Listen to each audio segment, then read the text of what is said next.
പന്നിയോട് ഗുസ്തി പിടിക്കരുത് എന്നൊരു ചൊല്ലുള്ളത് നമുക്കെല്ലാവർക്കും അറിയാം. കാരണം നമ്മുടെ ശരീരത്ത് ചെളി പറ്റും എന്ന് മാത്രമല്ല പന്നിക്ക് ഗുസ്തി പിടിക്കുന്ന ഇഷ്ടവുമാണ്. അപ്പം ഗുസ്തി പിടിക്കാനൊന്നും പോകരുത്.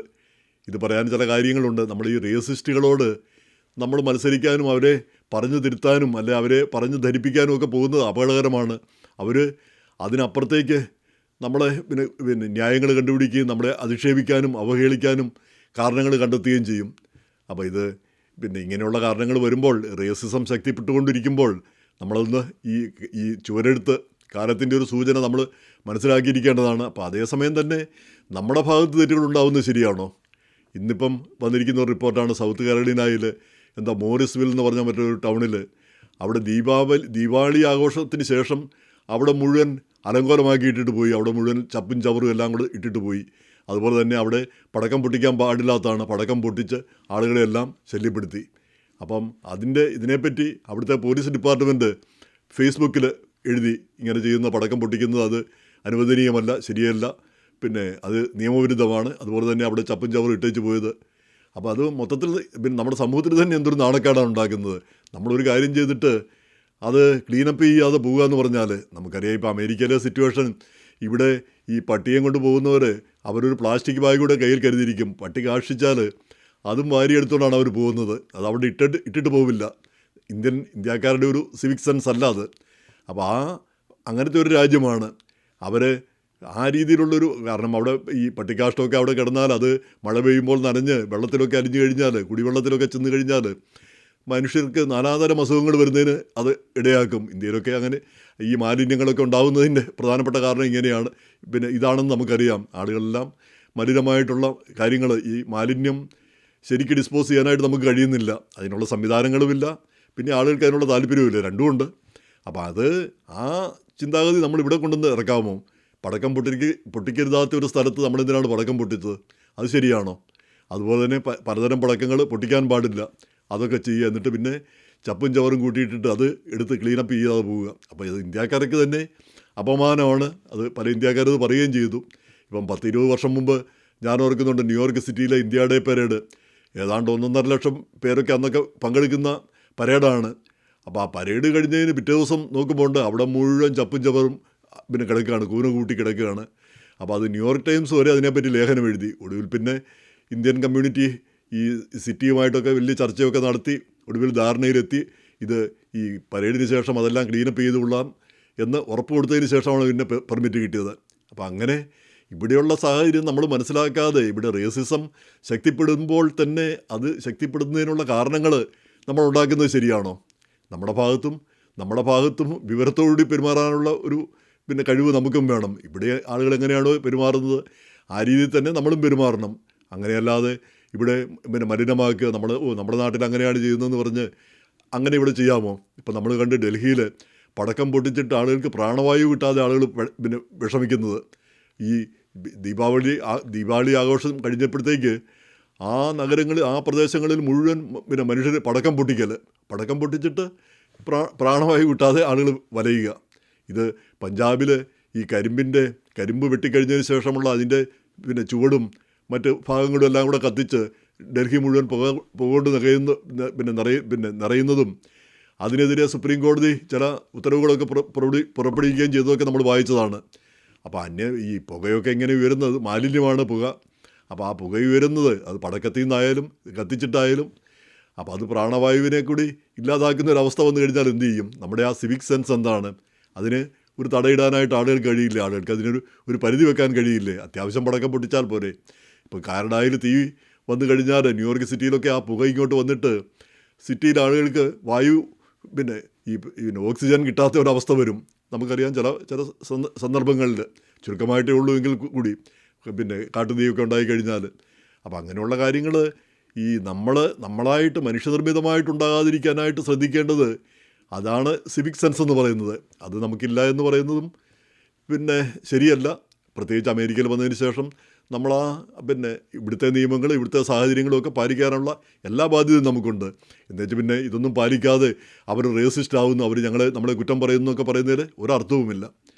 ഇനി മറ്റൊരു കാര്യം ഇതിൻ്റെ കൂടെ ഈ പ്രസിഡന്റ് ട്രംപ് അധികാരമേറ്റ ശേഷം നമുക്കറിയാം എന്നും വാർത്തകളാണ്. ഈ മലയാളം പത്രങ്ങളിൽ, ഈ അമേരിക്കയിലെ മലയാളം പ്രസിദ്ധീകരണങ്ങളിൽ, പിന്നെ ഈ വെബ്സൈറ്റുകളിലും മറ്റും പ്രധാനമായിട്ട് വന്നുകൊണ്ടിരുന്നത് പിന്നെ പള്ളി വാർത്തകൾ, പള്ളി പെരുന്നാൾ, പള്ളി വാർത്തകൾ, പിന്നെ ചുരുക്കമായിട്ട് അസോസിയേഷൻ്റെ അല്ലെ ഫോമാ ഫക്കാന വാർത്തകൾ, ഇത്രയൊക്കെ ആയിരുന്നു പ്രധാനപ്പെട്ട വാർത്തകൾ, വേറൊന്നുമില്ല. നേരെ മറിച്ച് പ്രസിഡന്റ് ട്രംപ് അധികാരമേറ്റ ശേഷം നിരന്തരം വാർത്തകളാണ് നമ്മെ ബാധിക്കുന്നതും ഇന്ത്യയെ ബാധിക്കുന്നതും ലോകത്തെ ബാധിക്കുന്നതും, അങ്ങനെ നിരന്തരം വാർത്തകളാണ്. അപ്പം നമുക്കും അത് കൊടുക്കാതിരിക്കാൻ പറ്റാതെ വന്നിരിക്കുന്നു. ഇപ്പം ലേറ്റസ്റ്റ് എന്താണ്, പിന്നെ ലാറ്റിൻ അമേരിക്കയിലേക്ക് ഒരു വിമാനവാഹിനി കപ്പൽ അയച്ചിരിക്കുന്നു. അപ്പോൾ അതിൻ്റെ അകത്ത് എന്ന് പറഞ്ഞാൽ അവിടെ വെനസ്വേലയിൽ ആ മദുരോയെ പുറത്താക്കാതെ അടങ്ങില്ല എന്ന് തോന്നുന്നു. പിന്നെ അവിടെ ഒരു മാറ്റത്തിനുള്ള സൂചനയാണ് ഇപ്പോൾ കാണുന്നത്. അപ്പോൾ ഇതിൻ്റെ കൂടെ ഇന്നൊരു വാർത്ത കണ്ടു. അത് കണ്ടപ്പോൾ വാസപ്പന ചിരിച്ചു പോവുകയാണ് ചെയ്തത്. ഇന്ത്യയിലെ സകല പത്രങ്ങളും അത് വലിയ കാര്യമായിട്ട് വാർത്ത കൊടുത്തു. അതിലാണ് ഇവിടെ സൂക്ഷിക്കണം, ഇവിടെ ചെറിയ കാര്യങ്ങൾ ചെയ്താൽ മതി, ഇന്ത്യയിലത് വലിയ വാർത്തയായി തീരും. സംഗതി ഇതാണ്. ഇവിടെ ന്യൂയോർക്കിൽ സാരറ്റോഗ എന്ന് പറഞ്ഞ സ്ഥലത്ത് മെഹുൽ ഗോസ്വാമി എന്ന് മറ്റോ പറഞ്ഞ ഒരു 39 വയസ്സുള്ള ഒരാൾ, അയാൾ ഇൻഫർമേഷൻ ടെക്നോളജി അതിൻ്റെ വിദഗ്ധനാണ്. അത് സ്റ്റേറ്റിൽ ജോലിയുണ്ട്. അതാണ്ട് 117,000 ശമ്പളവും കിട്ടുന്നുണ്ട്. അപ്പോൾ അതിൻ്റെ കൂടെ അയാൾ 1-2 വർഷമായിട്ട് വേറൊരു ജോലി കൂടി ചെയ്യുന്നുണ്ട്. വേറെ എന്തോ ഒരു കോൺട്രാക്ടറായിട്ട് ഒരു ജോലി ചെയ്യുന്നുണ്ടെന്നാണ് പിന്നെ കണ്ടെത്തിയത്. അപ്പോൾ അതിൻ്റെ പേരിൽ അയാളെ അറസ്റ്റ് ചെയ്തു. പിന്നെ ഇയാളിങ്ങനെ വേറൊരു ജോലി ചെയ്തുകൊണ്ട് സർക്കാരിന് $50,000 നഷ്ടം വന്നു എന്നാണ് ആ ഷെറീഫിൻ്റെ ഓഫീസ് പിന്നെ പറഞ്ഞത്, പിന്നെ പ്രസ് റിലീസിൽ പറഞ്ഞത്. എന്തായാലും ഇയാളെ കോടതിയിൽ ചെന്നപ്പം ഇയാളെ പിടിച്ചുകൊണ്ടില്ലാൻ, അറസ്റ്റ് ചെയ്യാൻ പറ്റിയ അല്ലെങ്കിൽ ജാമ്യം കൊടുക്കാൻ പറ്റിയ ഒരു കുറ്റം ഏതാണെന്ന് കോടതിക്ക് സംശയം. എന്തായാലും പിന്നെ അയാളെ സ്വന്തം ജാമ്യമൊന്നും ഇല്ലാതെ പറഞ്ഞു വിട്ടു. എന്നാലും കുറ്റം നിലനിൽക്കുന്നു. ഇനിയിപ്പോൾ കോടതിയിൽ വിചാരണയൊക്കെ ഉണ്ടാകുമായിരിക്കും. അപ്പോൾ രണ്ടാമതൊരു ജോലി ചെയ്യുന്ന ഒരു കുറ്റമാണ് പിന്നെ ഈ സർക്കാർ സർവീസിലിരിക്കുമ്പം ഫുൾ ടൈം ജോലി ചെയ്യുമ്പം വേറൊരു ജോലി ചെയ്യുന്നത് കുറ്റകരമാണെന്ന് നമുക്ക് പലർക്കും അറിയില്ലായിരുന്നു എന്നുള്ളതാണ് വസ്തുത. പിന്നെ അതൊരു പ്രശ്നമായിട്ട് എങ്ങനെയാണ് വന്നതെന്ന് ഇപ്പം മനസ്സിലാവുന്നില്ല. ഇപ്പം പെട്ടെന്ന് എന്തായാലും ഇതെല്ലാം നാട്ടിലാണ് വാർത്ത, ഇവിടെ വാർത്തയാകുന്നതിനേക്കാൾ കൂടുതൽ. ഇതിൻ്റെ കൂടിയാണ് നമ്മുടെ പിന്നെ ഫ്ലോറിഡയിലെ പാംബെ സിറ്റി കൗൺസിലർ ചാൻഡലർ ലാംഗ്വിൻ, അങ്ങേരുടെ 2 പിന്നെ വർത്തമാനം കൂടി പിന്നെ നമുക്ക് കേൾക്കാം. ഈ ഇല്ലിനോയിലെ കോൺഗ്രസ്മാൻ രാജാ കൃഷ്ണമൂർത്തി, നമുക്കറിയാം അദ്ദേഹം അവിടെ പിന്നെ ഇല്ലിനോയിൽ നിന്ന് സെനറ്ററായിട്ട് മത്സരിക്കുകയാണ്. ജയിക്കാനുള്ള എല്ലാ സാധ്യതയുണ്ട് US സെനറ്ററായിട്ട്. അപ്പോൾ സെനറ്ററായിട്ട് ജയിക്കാനുള്ള സാധ്യതയുള്ള എത്രയും ആദരണീയനായ ഒരു വ്യക്തിയാണ്. അപ്പോൾ അദ്ദേഹത്തെപ്പറ്റി ലാംഗ്വിൻ പറഞ്ഞത്, ഇങ്ങേര് ഏതോ ഒരു പ്ലാനറ്റിൽ നിന്ന്, ഏതോ ഒരു ഗ്രഹത്തിൽ നിന്ന് വന്ന, ടാറ്റൂയിൻ എന്ന് പറഞ്ഞ ഒരു ഗ്രഹത്തിൽ നിന്ന് വന്നതാണ്. അതുപോലെ തന്നെ അമേരിക്ക അധിനിവേശത്തിന് വന്നതാണ്, അമേരിക്ക ഓക്യുപ്പൈ ചെയ്യാൻ വന്നതാണ്. അതുപോലെ തന്നെ ഇങ്ങേരുടെ പേര് രാജാ കൂത്രപ്പള്ളി കൃഷ്ണമൂർത്തി എന്നോ ഇതൊന്നും പേര് പറയാൻ പറ്റാത്തൊരു പേരാണ്.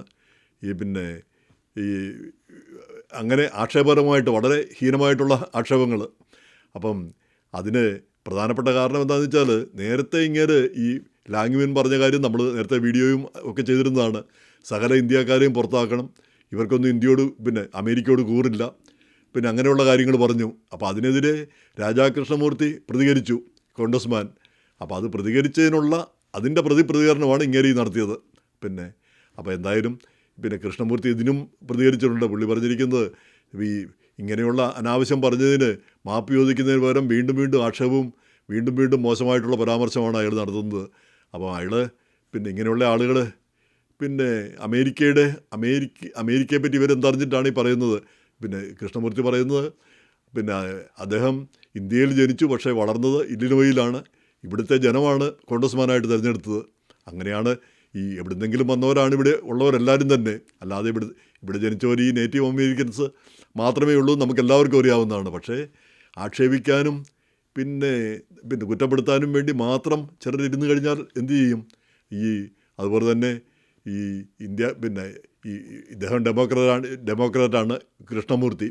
അപ്പോൾ ഈ ഡെമോക്രാറ്റുകൾ സമരം മൂലം അമേരിക്കക്കാർക്ക് ശമ്പളം കിട്ടാത്ത ഒരു അവസ്ഥ വന്നിരിക്കുന്നു. ഡെമോക്രാറ്റുകൾ കോൺഗ്രസ്സിൽ ബില്ല് പാസ്സാക്കാത്തതുകൊണ്ട്, ബജറ്റ് ബിൽ പാസ്സാക്കാത്തതുകൊണ്ട് എന്നും ലാംഗ്വിൻ ആക്ഷേപിക്കുന്നു. അങ്ങനെ പൊതുവിലെല്ലാം ആക്ഷേപങ്ങൾ അങ്ങനെ ചൊരിയുന്നു, അതിനൊരു മടുപ്പും കാണിക്കുന്നില്ല.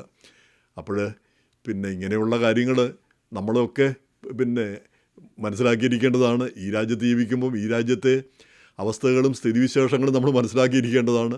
അതനുസരിച്ച് പെരുമാറാനും നമുക്ക് കഴിയണം. കാരണം ഇങ്ങനെയുള്ള ആളുകളും ഇങ്ങനെയുള്ള കാര്യങ്ങളെല്ലാം ഉണ്ടാവും. ഒരിക്കലും ഇല്ലാതാകുമെന്ന് നമുക്ക് ഒരിക്കലും വിചാരിക്കാനാവില്ല. ഇപ്പോൾ ഒബാമ പ്രസിഡൻ്റ് ആയപ്പോൾ നമുക്കറിയാം എത്രമാത്രം എതിർപ്പാണ് അദ്ദേഹത്തിനുണ്ടായത്. ഒബാമ പ്രസിഡന്റ് സ്ഥാനത്തേക്ക് വരുമ്പോൾ തന്നെ ഒബാമ എന്നുള്ള പേര് പോലും എത്രയോ പിന്നെ ആളുകൾ ഏത് രീതിയിലാണ് അതിനെപ്പറ്റി പിന്നെ കണ്ടുകൊണ്ടിരുന്നത്.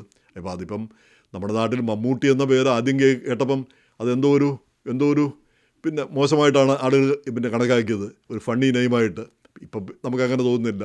ഒബാമ എന്ന പേരും അങ്ങനെ തന്നെയാണ്. അപ്പോൾ അതുകൊണ്ട് പേരുകൾ ഈ രാധാകൃഷ്ണമൂർത്തി എന്നുള്ള പേരൊക്കെ ഇപ്പം ലാംഗ്വേജിന് ഇപ്പോൾ പിന്നെ അപരിചിതമായിട്ട് തോന്നിയാലും കാലക്രമേണ അങ്ങനെ അല്ലാതായി തീരും. ഇപ്പം തന്നെ കാഷ് പട്ടേൽ എന്നുള്ള പേര് ഈ മുഖ്യധാരയിലെല്ലാം വരുന്നത് വാസം പറഞ്ഞാൽ അഭിമാനകരമാണ്.